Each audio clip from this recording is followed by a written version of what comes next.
హామీలు కావచ్చు, 2500 ఇస్తామని, గ్యాస్ సబ్సిడీ ఇస్తామని, రకరకాల హామీలన్నీ కూడా కావచ్చు. ఈరోజు ఈ ప్రభుత్వాన్ని తీసుకురావడంలో మా మహిళా సోదరిమణులు కూడా వెన్నంటున్నారనేది వాస్తవం. కానీ రాష్ట్రంలో ఒక్కసారి ఆలోచిస్తూ ఉంటే ఏం జరుగుతుంది? రోజు ఉదయం లేస్తే ఏ టీవీలో ఏం వార్త కనిపిస్తుందో, ఏ పేపర్లో ఏం వార్త వినవలసి వస్తుందో అని అమ్మాయిలున్న తల్లిదండ్రులైతే వణికిపోతున్న సందర్భం చూస్తూ ఉన్నాం. మొన్న అసెంబ్లీలో రాష్ట్రంలో జరుగుతున్న మహిళల మీద జరుగుతున్న అత్యాచారాలు కానీ మానభంగాల గురించి మాట్లాడిన 48 గంటల్లో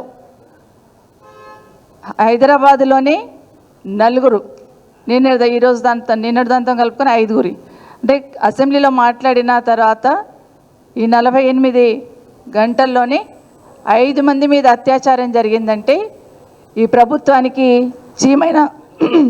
చీమ కుట్టినట్టు కూడా లేదు. కనీసము ప్రభుత్వం నుండి స్పందన కూడా లేదు. ఎవరు స్పందించాలి? ప్రభుత్వం నుండి ఎవరో ఒకరు కనీసం స్పందించి రివ్యూ చేసుకొని ఒక భయం అనేది ఉండాలి కాబట్టి అది చేయాలి. దాని విషయం ఈరోజు ప్రశ్నిద్దామని, ఎందుకంటే ఎట్లాగో మమ్మల్ని పట్టించుకుంటలేరు. కనీసం రాష్ట్రంలో ఉన్న మహిళల మీద జరుగుతున్న అత్యాచారాలు, రేప్ కేసెస్ ఏవైతే ఉన్నాయో అసెంబ్లీలో మాట్లాడుతున్నప్పుడు, అసెంబ్లీ నడుస్తున్నప్పుడే మరొక 5 ఇలాంటి సంఘటనలు జరిగినాయంటే ఎక్కడ రాబట్టుకోవాలి సమాధానం? అసెంబ్లీలోనే చెప్పాలి కదా. దీని కన్సర్న్ మినిస్టర్ ఎవరు ఉన్నారు? గౌరవ ముఖ్యమంత్రి గారే కదా. ఈరోజు అడుగుదామని ఉదయం నుండి 10 o'clock నుండి మొదలు పెడితే 2:30 గంటల వరకు ఇంచుమించు అంటే 4:30 గంటలు నిల్చుంటే కూడా, ఆడబిడ్డలుగా మేము ముగ్గురం 4:30 గంటలు అసెంబ్లీలో నిల్చుంటే కూడా కనీసం మైక్ ఇవ్వడానికి భయపడతా ఉన్నారు. ఎందుకంత భయం అండి ముఖ్యమంత్రి గారు? ఆడబిడ్డలకు మైక్ ఇస్తే వాస్తవమే మాట్లాడతారు. ఏది తిమ్మిని పంపించేసే శక్తి ఆడబిడ్డలకు ఉండదు. వాస్తవం మాట్లాడే ప్రయత్నమే చేస్తూ ఉంటాం. కానీ ఈరోజు మైక్ ఇవ్వడానికి నిజంగానే చరిత్రలో ఉండిపోతుంది. రేవంత్ రెడ్డి గారు ముఖ్యమంత్రిగా ఉన్నప్పుడు, కాంగ్రెస్ ప్రభుత్వం అధికారంలో ఉన్నప్పుడు అసెంబ్లీలో 3 ఆడబిడ్డలు 4:30 గంటలు నిలబడితే కూడా మైక్ ఇవ్వలేరనే మాట చరిత్రలో ఉండిపోతుంది. ఖచ్చితంగా మార్పు తీసుకొచ్చున్నారు మీరు. నిజంగా నా సీట్ సైడ్ చూస్తూ ఉంటే, ఈరోజు ముఖ్యమంత్రి గారు కూర్చున్న సీట్ సైడ్ చూస్తూ ఉంటే ఎలాంటి మహానుభావులు నా సీట్ మీద చూసాం కదా. ఒక రాజశేఖర రెడ్డి గారిని చూసాం, చంద్రబాబు నాయుడు గారిని చూసాం, కేసీఆర్ గారిని చూస్తున్నాం, రోషయ్య గారిని చూసాం, కిరణ్ కుమార్ రెడ్డిని చూసాం. ఇంతమంది ముఖ్యమంత్రులను అక్కడ చూశాను కదా. అక్కడ ఎవరన్నా ఒకరు అందరు కనిపించారు ఈరోజు మాకు. అక్కడ వాళ్ళు ఉండుంటే అయ్యో ఆడబిడ్డలు నిల్చున్నారే, ముందు వాళ్ళకు ఒక అవకాశం ఇవ్వండి, మిగతా తర్వాత మాట్లాడదామని మాట్లాడేవాళ్ళు.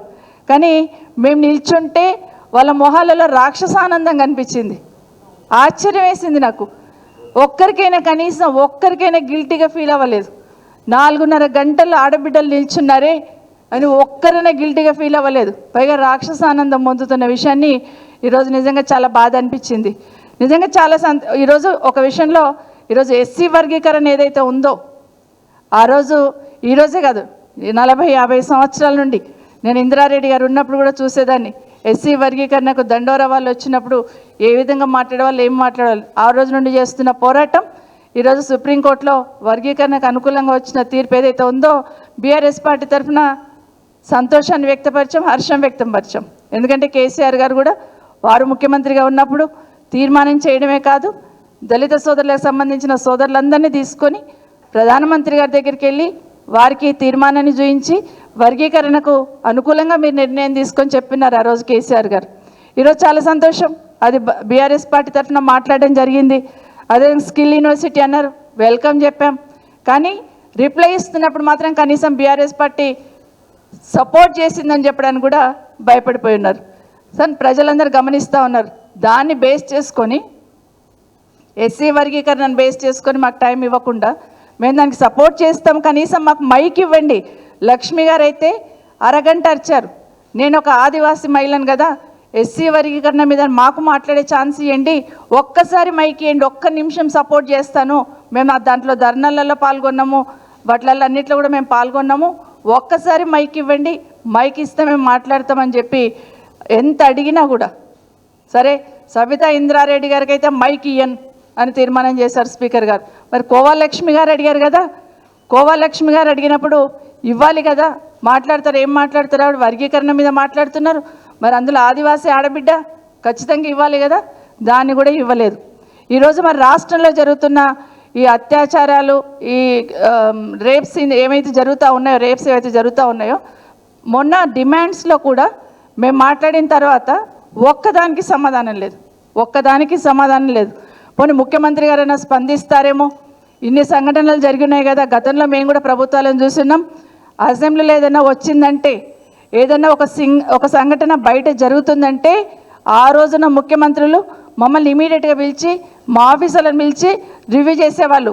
ఏం జరుగుతుంది ఇక్కడ, అసెంబ్లీ జరుగుతుంటే మీరు ఏం చేస్తున్నారు, ఎందుకు ఇంత నిర్లక్ష్యం వహించినారని అధికారులను ప్రశ్నించేవాళ్ళు. కానీ ఈరోజు ఆ స్పందనే లేదు అసలు. ఈ ప్రభుత్వము మొద్దు నిద్రపోతుందనాలా, లేకపోతే చీమైన కుట్టినట్లేదనాలనేది అర్థం కావట్లేదు.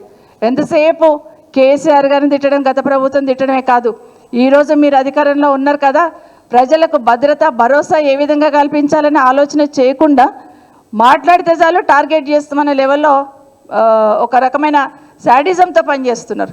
ఇక శాడిస్ట్ అనాల్సి వస్తుంది, అది మర్చిపోండి. ఎందుకంటే మాట్లాడితే చాలు మిమ్మల్ని ఏదో ఒక రకంగా మేము డిమారలైజ్ చేస్తామనే ప్రయత్నం ఈరోజు రాష్ట్రంలో జరుగుతుంది. ప్రజలు చూస్తూ ఉన్నారు. మొన్న ఏం చేస్తాం, మేము జస్ట్ మాట్లాడాం, మహిళలకు సపోర్ట్గా మాట్లాడినాం, రాష్ట్రంలో జరుగుతున్న విషయాలను మీ దృష్టికి తీసుకొచ్చే ప్రయత్నం చేసినాం. అధికారులు తీసుకురారేమో, కనీసం మేమైనా చెప్పాలి అనే ప్రయత్నం చేస్తున్నాం. హైదరాబాద్లో ఒక్క రేప్ కేసు జరుగుతూనే హంగామ అయిపోయేది గతంలో. కానీ ఇప్పుడు ఏం జరుగుతుంది? ఈ మూల కోట అంటారు, ఆ మూల కోట అంటారు. సాయంత్రం వచ్చేసరికి లెక్క పెట్టుకోవాల్సి వస్తుంది, 1, 2, 3, 4 అని. తలంచుకోవాల్సిన అవసరం లేదా? హైదరాబాద్ సిటీకి ఉన్న గౌరవం ఈరోజు తగ్గట్లేదా? హైదరాబాద్కు ఉన్న ఇమేజ్ ఈరోజు పోవట్లేదా? అది మీకు ఆలోచన లేదా? అది దయచేసి ఇది ఆలోచించండి. మేము మాట్లాడతాం, ఇవ్వండి అని అడుగుతున్నాం. ఒక్కసారి మాకు మాట్లాడే అవకాశం ఇవ్వండి అని ఎంత చేసినా కూడా కనీసం 4 గంటలు నిల్చున్నాం కదా, కనీసం మనసు మారుతుందేమో వీళ్ళకి. అయ్యో అక్కలు ఇంత నిల్చున్నారు, ఆడబిడ్డలు నిల్చున్నారు, మా ఇంట్లో ఆడబిడ్డలైనా గంతే కదా, ఒక్కసారి మాట్లాడతారేమో అని ఆలోచన కూడా నా స్పీకర్ గారు మా సైడ్ చూడరు, నా ముఖ్యమంత్రి గారు అలా చూస్తూ ఉంటారు, ఎంజాయ్ చేసుకుంటూ. మరి ఏంటో మరి అర్థం కాలేదు. అందరు కూడా అక్కడ ఉన్న వాళ్ళందరూ నిజంగా నేను 119 మందిలో 9 మందిని లేడీస్ కదా, 6 మంది కూర్చున్నారు కదా, 3 నిల్చున్నాం కదా. మీరందరూ కూడా అక్కడున్న గౌరవ శాసనసభ్యులు ఒక్కసారైనా ఆలోచించారా? ఈరోజు మా శాసన సభకు సంబంధించిన మా మంత్రి గారు చాలా విషయాలలో హౌస్ బాగా నడవాలంటే అందరినీ రిక్వెస్ట్ చేస్తుంటారు, కూర్చోండి కోఆపరేట్ చేయండి, కూర్చోండి కోఆపరేట్ చేయండి అని. ఈరోజు ఒక్కసారి మీరు లేవలేదండి. శ్రీధర్ బాబు గారు ఆడబిడ్డలు నిల్చున్నారు కదా, కూర్చోండి మీరు అని ఒక్కసారి కూడా మమ్మల్ని అడగలేదు. ఎప్పటికైనా మైక్ ఇస్తారేమో, మనసు మారుతుందేమో అని ఆలోచించాను, కానీ లేదు. కానీ ఏమైపోయింది, అక్కడికి వచ్చిన తర్వాత కూడా నిజంగానే ఈరోజు ఎస్సీ వర్గీకరణ గురించి మాట్లాడారు. అంబేద్కర్ గారు ఏం చెప్పారు? దళిత సోదరులు ఏ విధంగా అయితే ఈ సమాజంలో రిజర్వేషన్ కావాలని కోరుకుంటున్నామో అన్నిట్ల